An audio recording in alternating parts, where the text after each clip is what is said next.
एलनाबाद उपचुनाव में 83 से ज्यादा हुआ मतदान। 2 नवंबर को आएंगे नतीजे। ईवीएम में कैद हुई प्रत्याशी की किस्मत।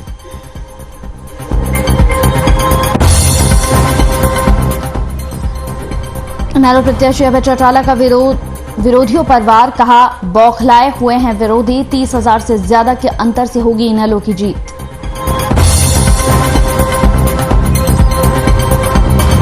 हरियाणा विधानसभा में 2 दिनों के विशेष सत्र का होगा आयोजन। अमृत महोत्सव में बुलाया जाएगा विशेष सत्र। उपराष्ट्रपति वेंकैया नायडू करेंगे उद्घाटन। स्पीकर ज्ञानचंद गुप्ता ने दी जानकारी। 11 महीनों के बाद शर्तों के साथ खुला टीकरी बॉर्डर। किसान देंगे सिर्फ बाइक और एम्बुलेंस को रास्ता। सुबह 7 बजे से शाम 8 बजे तक खुलेगा बॉर्डर। इंद्री में कॉलेज के प्रोफेसर ने फांसी लगा करके खुदकुशी। मानसिक रूप से चल रहे थे परेशान। 2 साल से कॉलेज में दे रहे थे सेवाएं।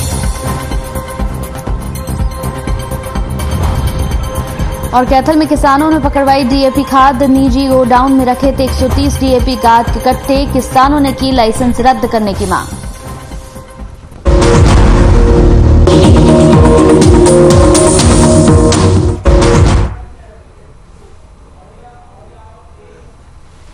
नमस्कार, हर खबर हरियाणा में आपका स्वागत है। आपके साथ हाजिर हूं मैं कंचन। बुलेटिन की शुरुआत करेंगे इस वक्त की बड़ी खबर के साथ। इस वक्त की बड़ी खबर टीवी स्क्रीन पर आपको दिखाने जा रहे हैं।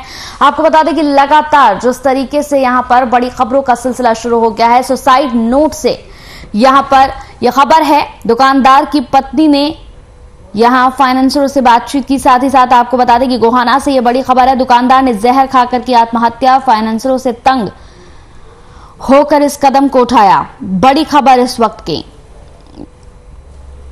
तो दुकान से बेटे को सुसाइड नोट मिला। दुकानदार की पत्नी ने फाइनेंसरों पर लगाया है आरोप। दुकान से बेटे को सुसाइड नोट मिला। इस वक्त की बड़ी खबर। दुकानदार ने जहर खाकर। इस पूरी खबर पर ज्यादा जानकारी के साथ संवाददाता राहुल हमारे साथ जुड़ गए हैं फोन लाइन पर। राहुल, गोहाना से ये खबर है जहां दुकानदार ने जहर खाकर आत्महत्या कर ली है और पत्नी ने यहां पर सीधा आरोप फाइनेंसरों पर लगाया है। क्या कुछ अपडेट मिल रहा है इस पर? जी बिल्कुल बताऊंगा। ये गोहाना के दोता गांव की घटना है जिसमें रणबीर नाम का दुकानदार है। उसने कुछ 9 लोगों से पैसे ले रखे थे, जिसमें लेकर उन्होंने कागजात में भी लिखे हुए, उनके फोन नंबर भी लिखे हुए हैं। और सबसे बड़ी बात इसमें यही है कि इसमें 2 पुलिसकर्मी भी हैं जिन्होंने उसको कर्जा दे रखा था और उनको लगातार जो पैसे दिए जा रहे थे उनका ब्याज भी टाइम पर दे रहा था, लेकिन उनका ब्याज और पैसे का लगातार दबाव बना रहे थे, ज्यादा ब्याज लगा रहे थे, जिसके चलते जो दुकानदार रणबीर है उसने 25 अक्टूबर को जहर निकल लिया उनसे तंगाकर। लेकिन जब उनके बेटे और उनके परिवार वाले उनके कागजात खंगाल रहे थे तो उन्होंने 2 पेज का सुसाइड नोट मिला है और जिसमें पत्नी ने आरोप लगाया है कि लगातार ब्याज देने के बाद भी उनके ऊपर दबाव बनाया जा रहा था कि ज्यादा रुपए दिए जाए, जिससे तंग आकर ये कदम रणबीर ने उठाया है। अभी फिलहाल सिटी थाना पुलिस ने मामला दर्ज कर लिया है। 9 लोगों के खिलाफ मामला दर्ज है और इसमें 2 पुलिसकर्मी भी शामिल है जिनके ऊपर ये मामला दर्ज हुआ है। जी कंचन। बिल्कुल, पुलिस प्रशासन की तरफ से इस पूरे मामले पर अभी तक क्या कुछ कार्रवाई हुई है राहुल? जी पुलिसकर्मी अभी जो सिटी एसएचओ गोहाना है उनसे इस मामले में बातचीत हुई है। उन्होंने कहा है कि प्राथमिक जो जांच की जा रही है उसमें हमने 9 लोगों के खिलाफ मामला दर्ज किया है, जिसमें 2 पुलिसकर्मी भी हैं, उनके खिलाफ भी हमने इस मामला दर्ज किया है और जो आगे की कार्रवाई है वो अमल में लाई जा रही है और जो भी इसमें तथ्य कार्रवाई बनती है और जो आगे कार्रवाई बनती है वो मीडिया के समक्ष रखी जाएगी। जी चलिए, बहुत बहुत शुक्रिया राहुल इस पूरी खबर पर तमाम जानकारी पहुंचाने के लिए।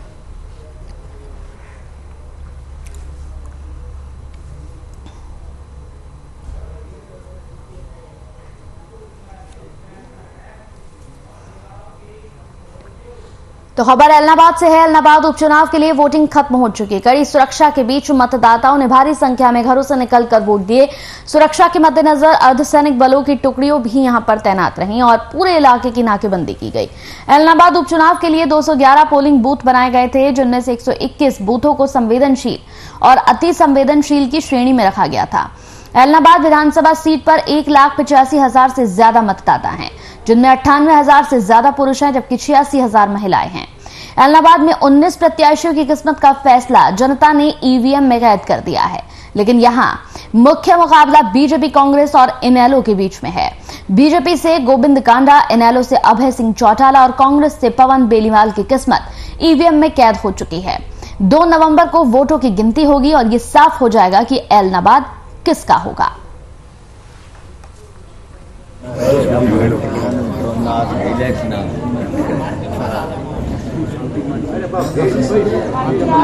उठा लो।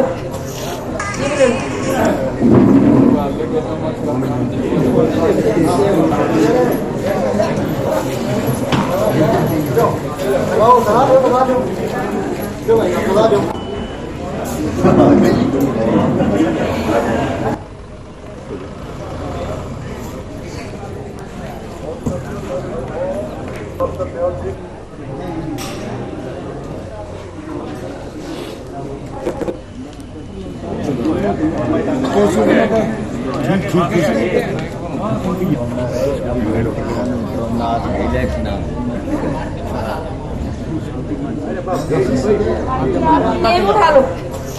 ये भी ले लो।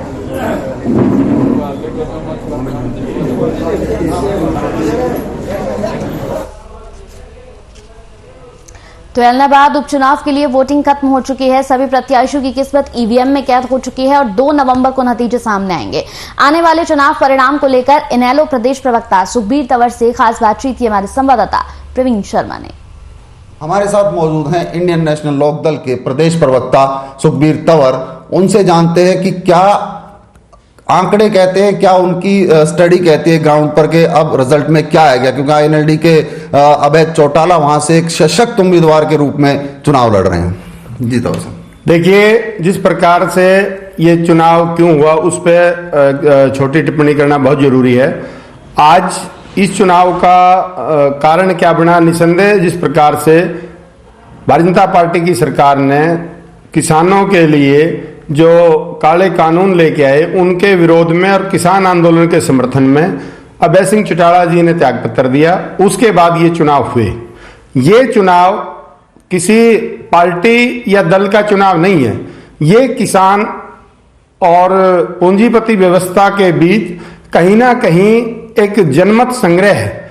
ये चुनाव ये तय करेगा कि इस प्रदेश का और इस देश का किसान पूंजीवादी व्यवस्था के तहत अपने आप को सुरक्षित महसूस करता है, या जो किसान आंदोलन जिस प्रकार से भारतीय जनता पार्टी ने ये काले कानून लेके आए, क्या उनका समर्थन करता है कि विरोध करता है। यही विषय था। और जिस प्रकार से विगत के जब से चुनाव शुरू हुआ और जिस प्रकार से चुनाव प्रचार हुआ, मैं आज आपके चैनल के माध्यम से कहना यह भी चाहता हूं, भारतीय जनता पार्टी और जननायक जनता पार्टी, भारतीय जनता पार्टी अपने आप को विश्व की सबसे बड़ी पार्टी बताती है कागजों में, और जननायक जनता पार्टी भी चौधरी देवीलाल की विरासत का दम भरती है। लेकिन जिस प्रकार से दोनों पार्टियों के पास उम्मीदवार भी नहीं था और दोनों पार्टियों के संगठन ने, दोनों पार्टियों के गठबंधन ने एक आयातित उम्मीदवार को ऐलनाबाद में उतारा, और उसके साथ साथ कांग्रेस के पास भी उम्मीदवार नहीं था। कांग्रेस भी एक दूसरे दल से आए हुए उम्मीदवार को वहां पे उतारा।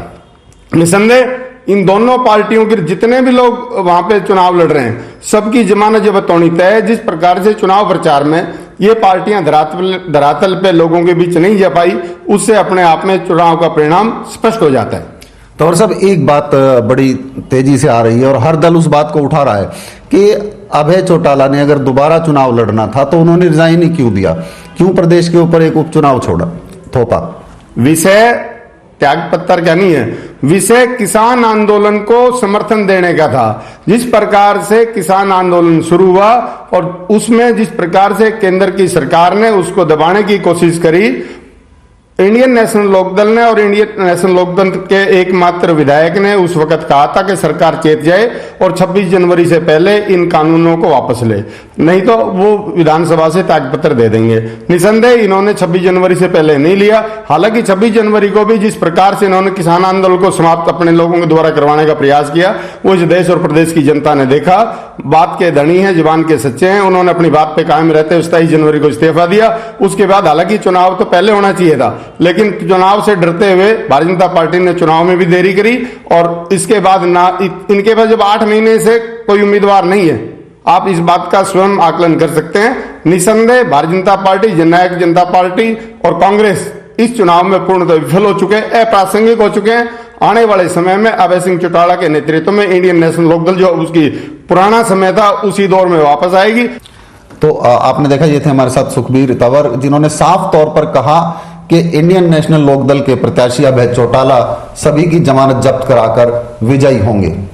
कैमरामैन प्रवीण कुमार के साथ प्रवीण शर्मा, हर खबर हरियाणा, गुरु। तो वहीं अमृत महोत्सव के उपलक्ष्य पर हरियाणा विधानसभा में 2 दिन का विशेष सत्र का आयोजन किया जाएगा, जिसका उद्घाटन देश के उपराष्ट्रपति वेंकैया नायडू करेंगे। इन तमाम मुद्दों पर विधानसभा स्पीकर ज्ञानचंद गुप्ता ने हमारे संवाददाता रवि चंदेल से विस्तार में जानकारी साझा की। हमारे साथ इस समय मौजूद हैं विधानसभा स्पीकर ज्ञानचंद गुप्ता। सबसे पहले तो बहुत बहुत स्वागत है सर आपका हर खबर हरियाणा। धन्यवाद, आपका भी बहुत बहुत धन्यवाद। इस सत्र का जो आयोजन किया जा रहा है, क्या कुछ इसकी कार्यप्रणाली रहेगी, किस तरीके से इसको आयोजित किया जाएगा और खास तौर पर उपराष्ट्रपति का क्या इस पे योगदान रहेगा? देखिए, हमारे देश को आजाद हुए 75 वर्ष हो चुके हैं। आजादी की हम 75वीं वर्षगांठ मना रहे हैं और इस 75वीं वर्षगांठ को अमृत महोत्सव के रूप में मना रहे हैं। इस कड़ी में देश के हर भाग के अंदर बहुत सारे कार्यक्रमों का आयोजन किया जा रहा है। उसी कड़ी में हरियाणा विधानसभा का भी एक विशेष सत्र हम आयोजित करने जा रहे हैं और इस बात की मुझे बड़ी खुशी है कि देश के उपराष्ट्रपति माननीय एम वेंकैया नायडू जी इस सत्र का उद्घाटन करेंगे।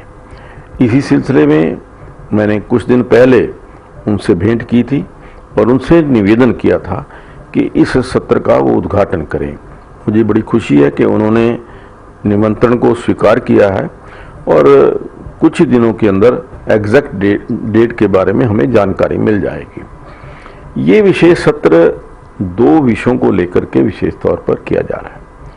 पहला विषय लोकतंत्र में विधायक और विधायिका की भूमिका क्या होनी चाहिए, कैसी होनी चाहिए। दूसरा, जो public purse, its utilisation and accountability, जो पैसा जनता के खून पसीने की कमाई टैक्सेस के रूप में सरकार के पास आता है, उस पैसे का जो मितव्यय ना हो, उसका जो खर्च किया जाए उस सावधानी के साथ किया जाए और उसकी अकाउंटेबिलिटी भी होनी चाहिए। और अकाउंटेबिलिटी किसकी हो, इन विषयों पर विचार करने के लिए ये 2 दिन का विशेष सत्र हम आयोजित करने जा रहे हैं और मैं समझता हूं कि इस सत्र के आयोजन से जो विशेष तौर पर हमारे नए चुने हुए विधायक हैं, आप जानते हैं कि विधानसभा के अंदर लगभग आधे विधायक ऐसे हैं जो पहली बार चुन करके आए हैं। उन विधायकों को इन विषयों के बारे में जानकारी मिले और इसके लिए हम कुछ विषयों के एक्सपर्ट्स को भी इस सत्र के अंदर बुला रहे हैं ताकि जो हमारे विधायक हैं उनको इस विषय की सही जानकारी मिल सके।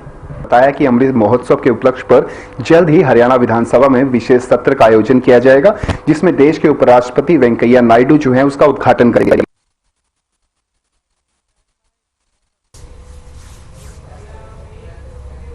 चलिए अब वक्त एक छोटे से ब्रेक का, जल्द हाजिर होंगे कुछ और खबरों के साथ।